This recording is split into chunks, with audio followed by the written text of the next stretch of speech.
자, 이 수온과 염분에 따라서 달라지는 우리 밀도 분포를 한번 보도록 할게요. 밑에 그림이 이제 두 개가 나와 있죠. 첫 번째로는 우리가 깊이에 따른 해수의 밀도를 살펴보자.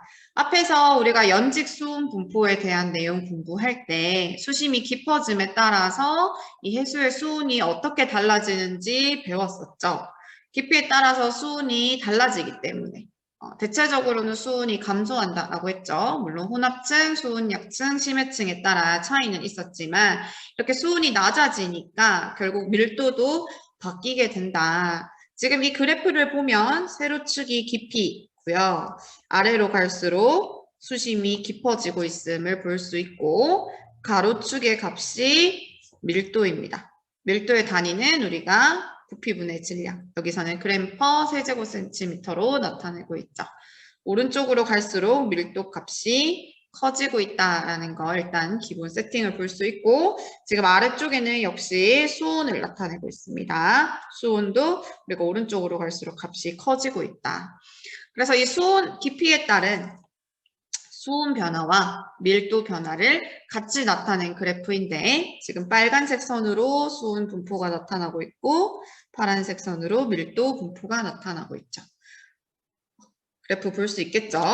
자, 수온은 우리가 알고 있듯이 처음에 이렇게 수온이 일정한 구간을 거치다가 급격히 감소해서 이런 연직 분포를 가지게 된다. 수온의 분포는 우리가 앞에서 얘기했었죠. 그럼 밀도 분포는 어떻게 나타날 것인가 보니까 대체로 수온의 분포와 이렇게 반대로 수온이 감소하는 지역에서는 밀도가 깊이에 따라 증가하게 되고 지금 이 심해층으로 가서는 수온의 깊이에 따른 수온 변화율이 감소하죠. 따라서 밀도도 증가하기는 하지만 이 구간에서는 살짝만 증가한다. 밀도 증가율이 감소한 채로 증가하고 있음을 볼 수 있습니다. 그러니까 수온 약층에서는 밀도가 크게 이렇게 깊이에 따라 증가하게 되고 그 이후 깊이에서는 밀도가 증가하긴 하지만 이렇게 증가율이 감소하는 걸 볼 수 있겠죠. 그러니까 수온의 이 감소 그래프와 밀도가 증가하는 그래프가 반대로 나타나고 있음을 볼 수 있습니다. 그 이유는 우리가 수온과 밀도 분포는 반대로 나타나기 때문이다. 방금 위에서 얘기했었죠. 그러니까 수온이 낮은 해수일수록 밀도가 더 커지고요. 수온이 높은 해수일수록 밀도가 작아지는 성질을 가지게 됩니다. 자, 그래서 방금 한 내용을 우리가 정리를 좀 해보면 자, 해수면으로부터 이 깊이가 증가할수록 해수면으로부터 수심이 증가할수록 밀도가 증가하게 됩니다. 왜냐? 수온이 감소하게 되고 따라서 밀도가 증가한다. 그래서 우리는 수온과 밀도가 반비례한다는 사실을 알 수 있는 거죠.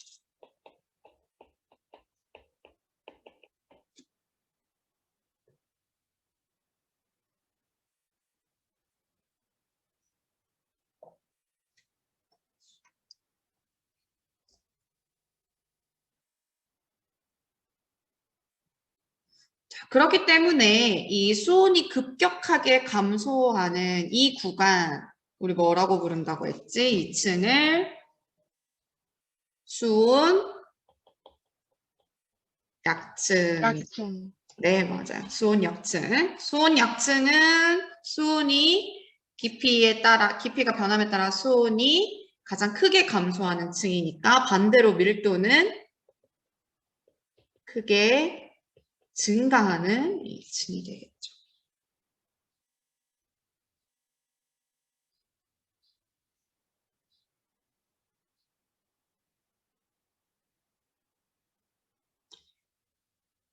그리고 이 수온 약층보다 더 깊은 이 심해층에서는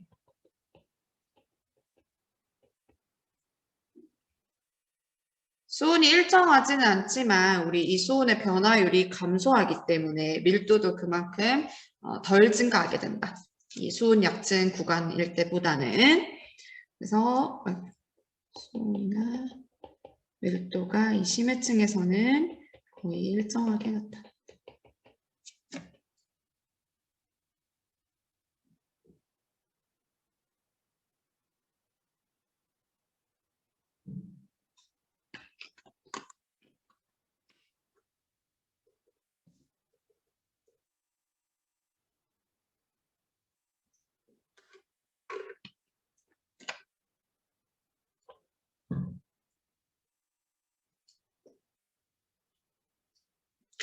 자, 지금은,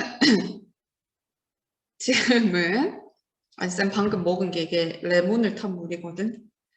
너무 쉬어가지고. 오! 자, 방금 우리가 살펴본 거는 깊이에 따른, 그러니까 해수면으로부터 깊이가 증가하면서 수온과 밀도 변화가 어떻게 나타나는지 본 거고요. 우리가 앞에서 수온 분포에 대해서 배울 때 이 계절에 따라 또 위도에 따라 이 수온의 연직 분포가 서로 다른 특징을 가지는 걸 봤었죠. 그래서 밀도도 이 위도에 따라 서로 다른 특징을 가지게 되는데 이번에는 위도에 따른 이 표층해수의 밀도가 어떻게 변하는지를 한번 보도록 하겠습니다.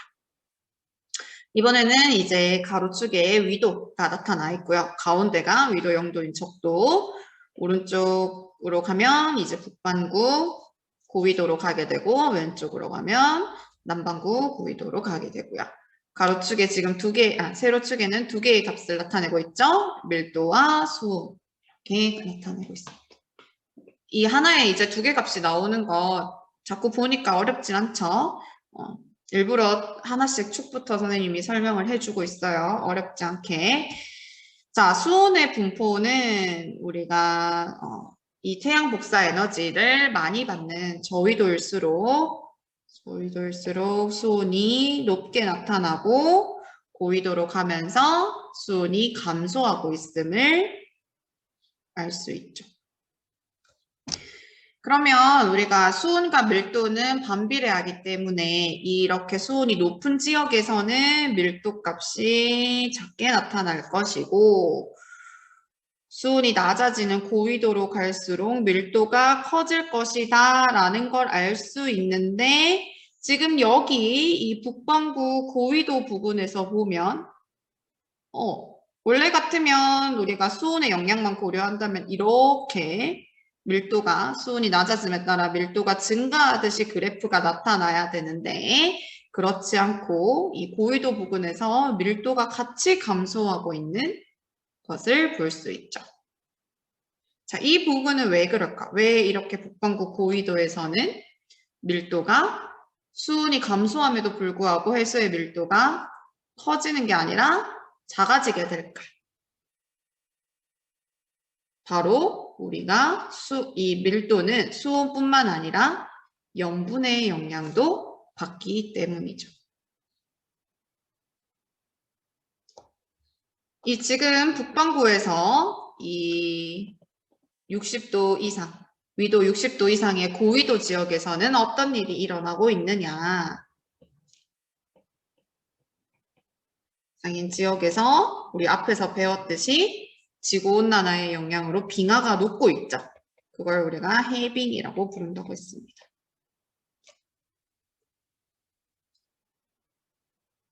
자, 빙하가 얼 때는, 그러니까 해수가 얼 때는 순수한 물 성분만 얼어요. 그래서 그 주변의 해수의 염분은 오히려 높아진다라고 했죠. 그 얼어버린 물에서 빠져나온 이 소금기들이, 염류들이 주변의 해수에 녹기 때문에 주변 해수의 염분은 높아지지만 반대로 그러면 빙하가 녹게 되면 이 순수한 물 성분이 다시 해수로 흘러 들어가게 되는 거죠. 얼어있던 이 물이 녹아서 해수로 흘러 들어가기 때문에 주변의 표층 염분이 어떻게 된다? 낮아지게 되는 거예요.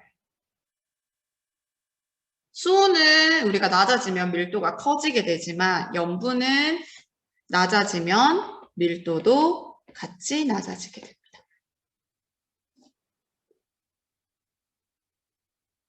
지금 이런 고위도 지방에서는 깊이에 따른 수온 변화율이 크지 않았죠.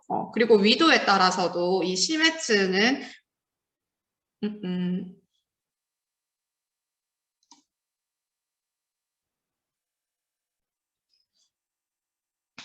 자, 이런 고위도 지방에서는 그냥 해수의 그 깊이에 따른 수온 차이가 크지 않았죠. 얘네들은 굉장히 추운 지방이기 때문에 뭐 깊이에 따른 혹은 뭐 위도에 따른 아니죠. 고위도의 지방에서 우리가 봤을 때는 얘네들은 이 수온의 연직 분포가 잘 안 나타난다라고 그랬어요.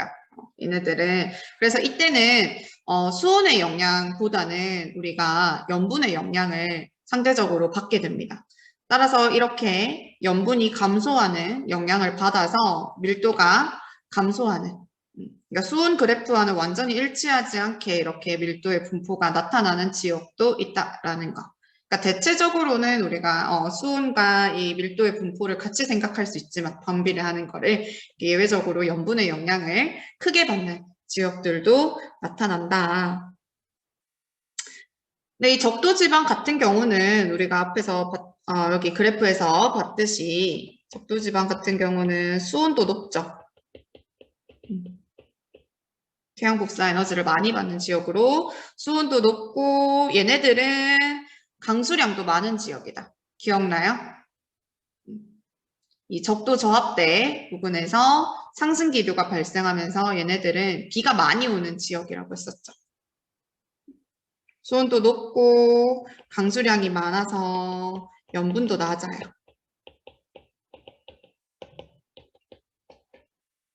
그러다 보니까 여기 이 적도 부근의 해수에서 밀도가 최저 값이 나온다. 밀도가 가장 작은. 위도별로 봤을 때는 이런 특징들이 있다. 저위도 부근, 특히나 적도 부근에서는 수온도 높고 염분도 낮아서 얘네들이 밀도 값을 가장 작게 가지고, 어쨌든 밀도는 수온이랑 염분 값에 의해서 결정이 되니까 이 북반구 60도 이상의 고위도 지역에서는 얘네들이 이 염분이 감소하는 효과 때문에 밀도가 수온이 낮아짐과 반대로 밀도가 작아지는 값을 보이게 된다라는 겁니다. 자, 우리 워크북 60쪽에 있는 위도에 따른 표층 해수 밀도 그래프 조금만 보충 설명하도록 하겠습니다. 해수의 밀도는 수온과 염분에 따라서 결정이 되는데요. 대체적으로 우리가 수온과 반비례하는 경향을 가진다. 그러니까 수온이 낮은 해수일수록 밀도가 크게 나타난다라고 했는데, 지금 이 그래프를 보면 방금 선생님이 얘기했던 수온과 이 밀도 관계가 다른 이 위도에서랑 다르게 나타나는, 그러니까 예외적인 부분이 바로 이 고위도, 북반구 고위도 지역이죠. 지금 여기를 보면 다른 지역들은 수온이 높은 이 저위도 지역에서는, 그림을 그리고 지우고 다시 할게요. 지금 이 그래프에서 가로축이 위도이고 이 주황색 선으로 나타난 게 수온 분포인데, 수온이 가장 높은 이 저위도에서 밀도값이 가장 낮게 나타나고 있음을 볼 수 있죠. 이렇게 대체적으로는 수온과 밀도가 반비례하는, 이제 극쪽으로 갈수록 수온이 다시 감소하기 때문에 밀도는 증가하는 형태로 나타나는 이런 형태를 띠는데, 예외적인 곳이 여기죠. 여기 지금 북반구 고위도, 북위 60도 이상의 이 고위도 지역에서는 수온도 내려가고 밀도도 작아지고 있어요. 자, 왜 이렇게 북반구 고위도 지역에서는, 그러니까 북극 지역에서는 일반적인 경우와 다르게 수온도 낮고 밀도도 낮은 이런 상황이 발생하는가? 이 이유를 살펴보면 두 가지로 볼 수 있습니다. 첫 번째가 바로 우리 앞에서 살펴봤던 해빙, 빙하가 녹는 현상이죠. 이 해빙의 영향 때문에 밀도가 감소한다라는 걸 알 수 있다. 요 내용 우리 앞에서 59쪽, 워크북 59쪽입니다. 59쪽에서 우리 그 염분에 영향을 미치는 요인들을 볼 때, 첫 번째로 이제 증발량과 강수량 우리 살펴봤었죠. 그러니까 염분이 높아진다라는 건 소금물이 짜게 된다, 더 짜진다라는 얘기고요. 반대로 염분이 낮아지는 건 덜 짜게 된다라는 건데, 이제 가장 많이 염분에 영향을 미치는 게 바로 증발량과 강수량이다. 해수에서 증발이 많이 일어날수록, 그러니까 물이 많이 증발될수록 결국 소금물은 더 짜게 되는 거죠. 해수의 염분이 높아지게 되는 거고, 반대로 강수량이 많아지면, 이 비는 얘들아 소금물이 아니잖아. 담수죠, 담수. 소금기가 없는 물이기 때문에 소금물에 물을 더 넣는 효과와 같아지면서 염분이 낮아진다, 싱거워진다라는 얘기가 되겠죠. 그래서 대체적으로 이 표층 염분은 증발량과 강수량이 큰 지역에선 염분이 크게 나타나고 작은 지역에서는 염분이 낮게 나타난다라고 했는데 이 여기서도 이 극지방에서 예외적인 상황 증발량과 강수량 값은 크지만 염분이 낮게 나타나는 이 극해역들은 왜 그런가를 살펴봤을 때 우리가 해수의 결빙과 해빙을 이유로 볼 수 있다. 해수가 얼 때는 이 소금물이 같이 어는 게 아니고 소금은 그대로 물에 녹아있고 물만 언다라고 했어요. 그럼 얼음이 만들어지면, 결빙되면, 빙하가 만들어지면 물만 빠져나가기 때문에 해수에는 소금은 그대로 남아있죠. 그러니까 해수의 이 농도, 염분은 커지게 되는 거다. 반대로 이제 그렇게 얼었던 얼음이 녹아요. 해빙돼요. 빙하가 녹아서 다시 해수에 순수한 물이 더 들어가게 되면 이 해수의 이 소금의 농도는 작아지게 되는 거죠. 염분이 낮아지게 된다. 그래서 이 북반구 우리 해역에서도 다시 가보면 빙하가 이제 지구온난화가 심해지면서 빙하가 계속 녹고 있죠. 그러니까 이 해빙의 영향으로 염분이 낮아지게 되는 겁니다. 수온이 굉장히 낮기도 하지만 빙하가 녹아 들어가면서 담수가 해수에 이제 더 많아지는 거죠. 얼음, 이 해빙, 빙하는 담수 성분이기 때문에 빙하가 녹으면서 담수가 첨가되는 효과가 있다. 해수에 좀 더 쉽게 표현하면 물이 첨가되는 거죠. 얼음이 녹으면서 그래서 염분이 낮아지게 되는 이런 효과도 있고요. 염분이 낮아지면 우리가 밀도도 낮아지죠. 자, 근데 이런 해빙의 영향만 생각하면 빙하가 북극에서만 녹고 있는 건 아니잖아요. 여기 이 남극 부분에서도 빙하가 녹고 있다는 얘기죠. 그러면은 남극에서도 북극이랑 똑같이 수온은 낮아지지만 밀도도 낮아지는 이런 현상이 보여야 될 텐데 남극은 수온이 낮아지고 해빙의 영향이 있기도 하지만 밀도는 여전히 커지고 있어요. 밀도는 커지고 있는데 왜 북반구에서만 이렇게 극단적으로 밀도가 낮아지는 현상이 나타나느냐. 이 해빙의 효과에 더해서 북반구는 남극과 다르게 이 주변 대륙에서 유입되는 담수 때문에 염분이 낮아지는 효과까지 더해지기 때문입니다. 이 두 번째 이유를 얘기하려면 남극과 북극의 차이점을 좀 볼 필요가 있거든요. 그래서 쌤이 지금 보충 영상을 좀 녹화하고 있는데 이 북극과 남극은 비슷하면서도 달라요. 고緯도 지역이고 기온이 낮고 수온도 낮고 그리고 지금 해빙의 영향을 받고 있다라는 것도 비슷한 점이긴 하지만 얘네들의 결정적인 차이점은 북극은 바다이고요. 남극은 대륙이에요. 북극은요, 우리가 북극해라고 하죠. 그래서 이 북극해, 바다를 이 주변 대륙이 둘러싸고 있는 형태이고요. 우리 아시아랑 이 아메리카 대륙이 둘러싸고 있는 형태예요. 이 북극해라는 바다를 대륙이 둘러싸고 있는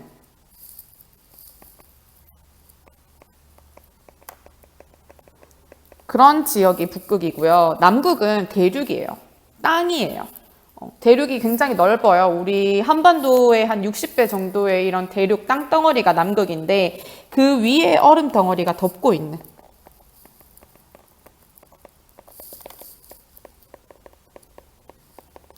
이런 지역이 남극입니다. 그리고 또 이제 남극에서는 1년 내내 이 남극 대륙 주위를 뱅글뱅글 도는 해류가 있는데요. 그 해류 이름이 바로 남극 순환류이거든요. 이 남극 대륙을 이렇게 뱅글뱅글 돌고 있는 해류가 있어요. 그 해류의 종류 때 한 번 더 살펴보도록 하고요. 이 남극 순환류는 남극 주변을 돌고 있으니까 굉장히 수온이 낮겠죠. 수온이 낮고 밀도가 큰 이 해류인데요. 얘가 남극 주변을 돌면서 이 남극 대륙 주변에 어떤 담수와 섞이거나 아니면 밀도가 낮은 따뜻한 해수와 이런 섞이는 거를 막아주는 역할을 해요. 그래서 우리가 이 해빙의 영향만 생각한다면 남극도 그러면은 수온이 낮아지긴 하지만 밀도가 작아져야 되는 거 아닌가? 라고 생각할 수 있지만 남극은 빙하가 녹고 있긴 해요. 하지만 그 영향이 미미하다라는 거죠. 그 영향이 수온을 뛰어넘을 만큼은 아니고, 근데 북극은 그 영향에 더해져서 이 대륙으로 둘러싸였다라는 특징 때문에 주변 대륙으로부터 이 담수가 유입되기 때문에 이 두 가지 영향이 다 합쳐져서 이 수온의 효과를 뛰어넘어 밀도가 낮아지는 현상을 보이고 있는 거죠. 남극은 이 주변 대륙으로부터 담수 유입이 없고요. 더군다나 이 남극 순환류가 남극 대륙을 돌면서 굉장히 차가운 이 해수가 돌면서 얘네들이 그 차가운 성질을 유지할 수 있게 해주기 때문에 밀도가 큰 경향성을 그대로 보이게 된다라는 겁니다. 그래서 결론적으로 북극은 이 수온이 낮기도 하지만 해수의 밀도가 다시 작아지는 이런 현상을 보이고요. 남극은 똑같이 이렇게 수온과 반비례하는 밀도 그래프를 보이게 된다라는 겁니다. 자, 이렇게 해수의 밀도는 우리가 수온과 염분의 값에 따라서 달라질 수 있다는 걸 살펴봤고요. 방금 우리가 했던 이 내용들을 그래프로 나타내면 이렇게 우리가 수온 염분도 또는 TS도라고 하는 이 그래프로 나타낼 수 있습니다. 자, 이 TS도도 굉장히 문제로 잘 나오는 내용 중에 하나인데요. 같이 볼게요. 이 수온 염분도 또는 TS도라고 부르는 건 하나의 그래프 안에 수온, 오케이. 자, 하나의 그래프 안에 수온, 염분, 밀도 값을 같이 나타내는 거예요. 혹시 앞에 필기 덜 했어요? 이거 넘어가도 될까요? 넘어갈게요. 자, 하나의 그래프 안에 이름처럼 수온이랑 지금 세로축이 수온, 위로 갈수록 수온이 증가하고 있음을 볼 수 있죠. 가로축이 염분, 오른쪽으로 갈수록 염분이 증가하는 걸 볼 수 있어요. 이렇게 수온이랑 염분을 나타내고 하나 더 밀도까지 같이 나타내는 그래프를 우리가 수온 염분도라고 합니다. 밀도는 선생님 안 보이는데요? 지금 여기 있는 이 숫자들이 밀도 값을 의미합니다. 자, 일단 정의를 좀 정리하고 가면 수온 염분도 또는 TS도는 해수의 수온, 염분, 밀도를 함께 나타낸 그래프다.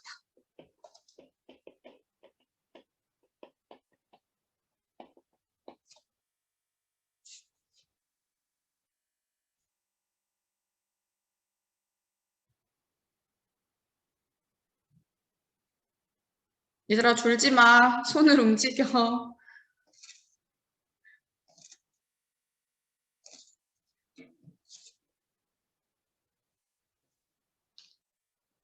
자, 수온이랑 염분이 나타나 있고 각각의 축에 밀도는 방금 선생님이 이게 밀도 값이야 그랬죠.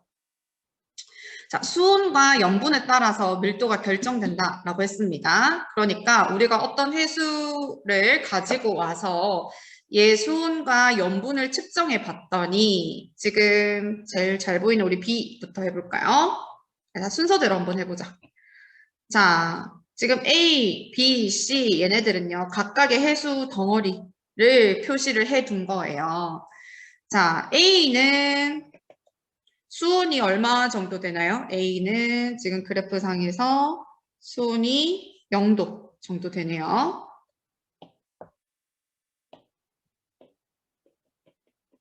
A, B, C 각각 해수에 우리가 수온이랑 염분을 이 그래프에서 읽어보자. 수온이 0도 정도 되고 염분이 지금 여기 이 정도면은 34.3 정도 됩니다.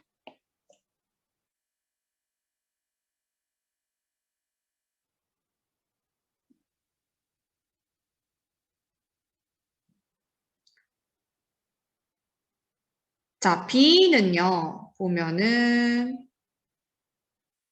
수온은 여기 이쯤이니까 한 8도. 정도 되고 A보다 수온이 더 높은 해수죠. 그쵸? 보니까 염분도 거의 35.5에 가깝긴 한데 한 35.4 정확하게는 0.4 BSU 정도 되겠네요.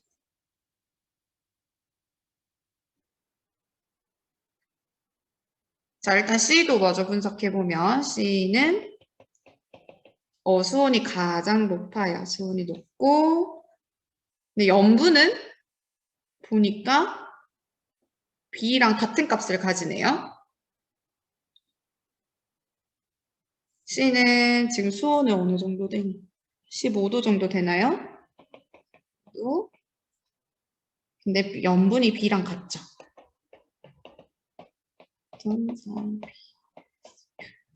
이렇게 나타낼 수 있어요.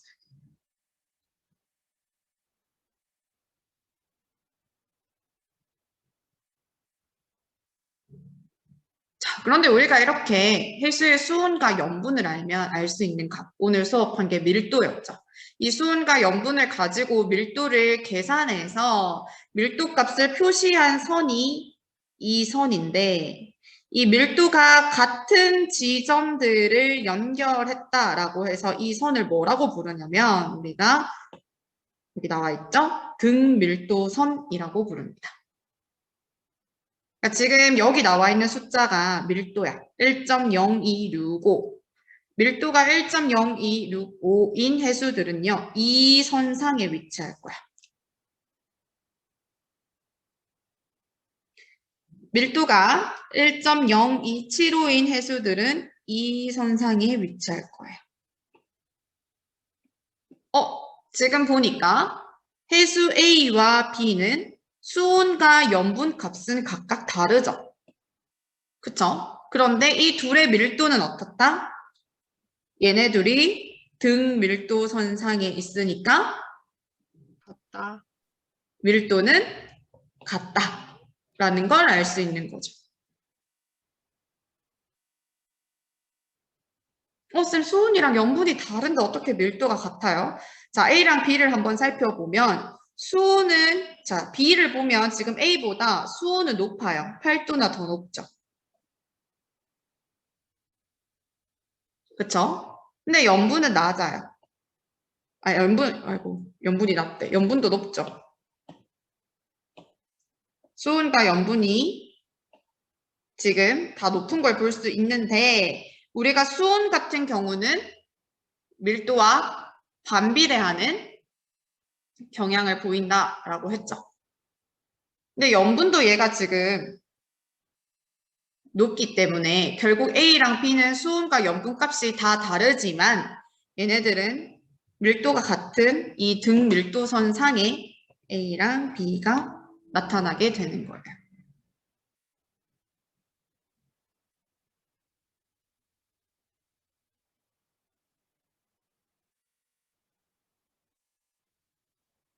그래서 A와 B는 수온과 염분은 다 다르지만 밀도가 같다라는 걸 알 수 있죠.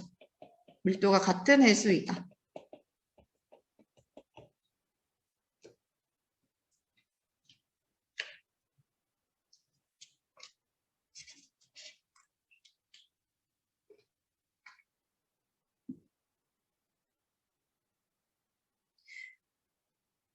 자, 그리고 이 그래프 지금 등밀도선의 값을 한번 보면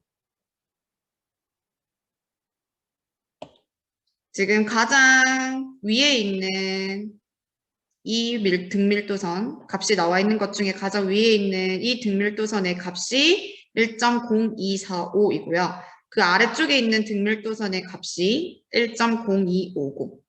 또 아래쪽에 있는 등밀도선의 값이 1.0255. 즉 이렇게 아래쪽으로 갈수록 밀도 값이 어떻게 되고 있음을 알 수 있어요. 얘는 1.0299. 밀도가 증가하고 있다는 걸 알 수 있죠. 자, 그러니까 지금 B와 C 얘네들은 염분은 같고 수온은 다른데 밀도를 비교해 보면 누가 밀도가 더 크다는 걸 알 수 있어요?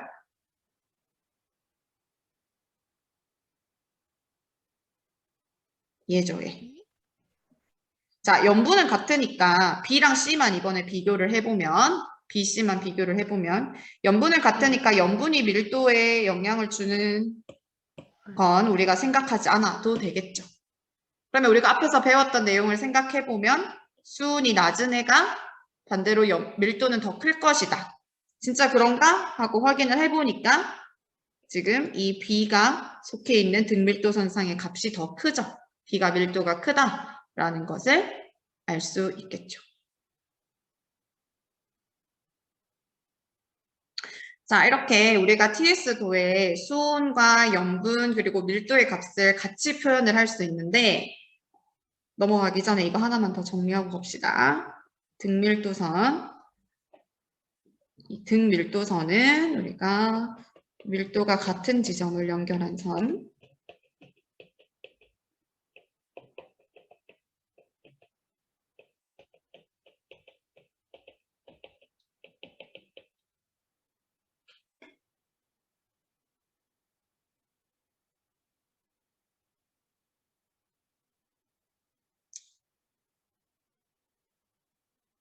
자, 우리가 왜 이렇게 해수의 밀도를 강조해서 배우고 또 이렇게 표시하는 방법까지 공부를 하느냐. 뒤에 잠깐 가보면 우리가 이 다음에 나오는 내용이 이제 이런 해수들이 어떻게 순환하는지에 대해서 배우거든요. 그 중에서도 이 해수가 표층이 아니라 그 아래쪽에서 이 심층에서 순환하는 것들에 대해서 살펴볼 건데 결국 얘네들이 이렇게 가라앉아서 누구는 아래쪽으로 가고 누구는 위쪽에서 순환하고 이렇게 이 순환의 구조가 이루어지는 것은 해수의 밀도랑 관련이 있겠죠. 그래서 우리가 어떤 해수들을 분석을 해서 누가 더 무겁고 가볍고 누가 더 아래쪽에서 흐를 것이고 누가 더 위쪽에서 순환할 것인가를 분석하려면 결국 밀도를 알아야 돼요. 이게 방금 우리가 봤던 이 TS도죠. 수온과 그리고 염분, 이 등밀도선이 나타나 있어요. 그러니까 우리는 어떤 해수를 가지고 와서 얘네들의 밀도를 알려면 이 수온과 염분을 측정을 해서 위치를 나타내보면 이 각각 해수들의 밀도를 비교할 수 있고 얘네들이 어떤 형태로 순환할 것인가를 구조적으로 나타낼 수 있다라는 거죠. 그래서 이 밀도에 대해서 우리가 먼저 배우고 순환을 배우기 전에 먼저 배우고 얘네들을 표시하는 것까지 공부를 해보는 겁니다. 자, 다시 앞으로 갈게요. 61쪽.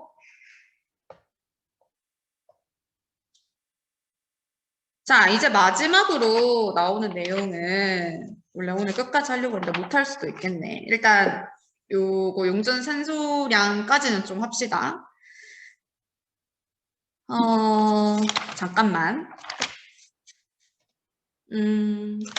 아니다. 지금 남은 내용이 우리 이제 해수 밀도까지 했고, 이제 이 해수에 녹아있는 기체들에 대해서 한번 알아볼 건데, 크게 이 산소, 그리고 이산화탄소, 그러니까 용존 산소량과 용존 이산화탄소의 변화량을 보고, 우리나라 주변의 이런 해수의 특징에 대해서 살펴보려고 하는데, 원래는 여기까지 할 수 있을 줄 알았는데 좀 설명이 오래 걸렸어요. 그래서 요거는 우리 다음 원격 시간으로 넘기도록 하고요. 아직 안 끝났디.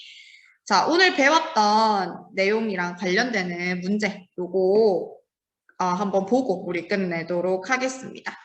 자, 그림은 어느 해역에서 깊이에 따른 수온과 염분을 방금 우리가 배웠던 이 수온 염분도에 나타낸 것이다 라고 했고 옳은 것만 고르라고 했는데요. 문제 한번 빨리 보세요.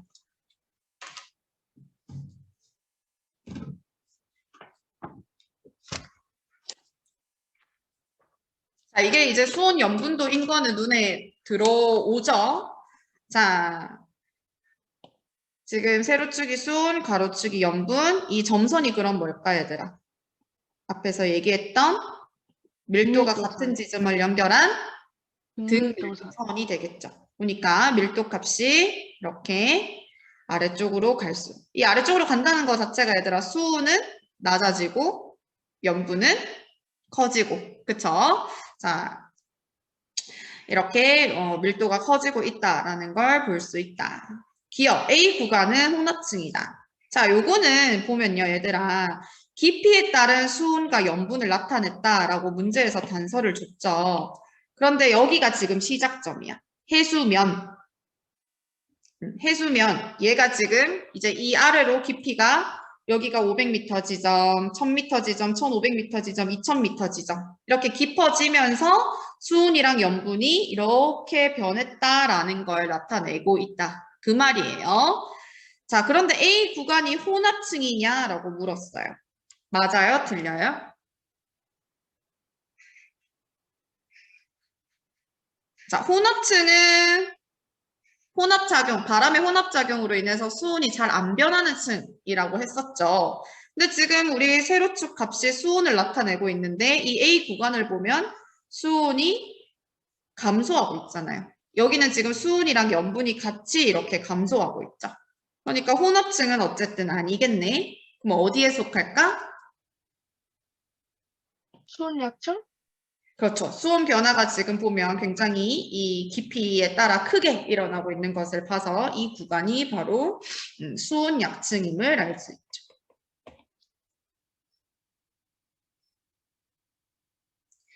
니은 해수의 밀도 변화는 C 구간이 B 구간보다 크다. 이거는 오늘 여러분들 충분히 할 수 있을 것 같아. B 구간이 지금 여기고요. C가 여기인데 밀도 변화.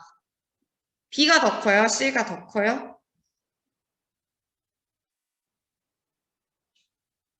자, 이 그래프에서 밀도 값은 우리가 이 등밀도선의 값으로 알 수 있다라고 했어요.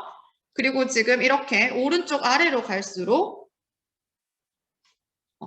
등밀도선의 값이 커지고 있다라는 걸 알 수 있죠.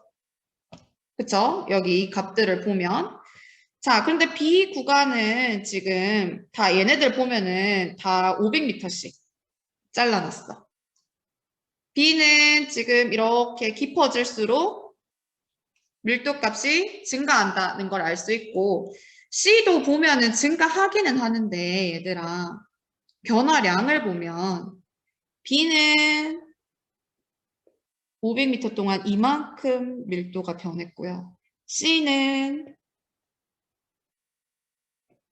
이만큼 밀도가 증가했죠. 그러니까 밀도 변화는 누가 더 커요? B 구간이 더 크다라는 걸 알 수 있겠죠. 그래서 니은은 틀렸네요. C가 더 크다고 했으니까. 자, D 구간에서 해수의 밀도 변화. 여기. 네, 수온보다 염분의 영향이 더 크다. 밀도 변화는 수온의 영향도 받고 염분의 영향도 받는다라고 했는데 둘 중에 누가 더 큰지 어떻게 알 수 있어요? 이 보기에서.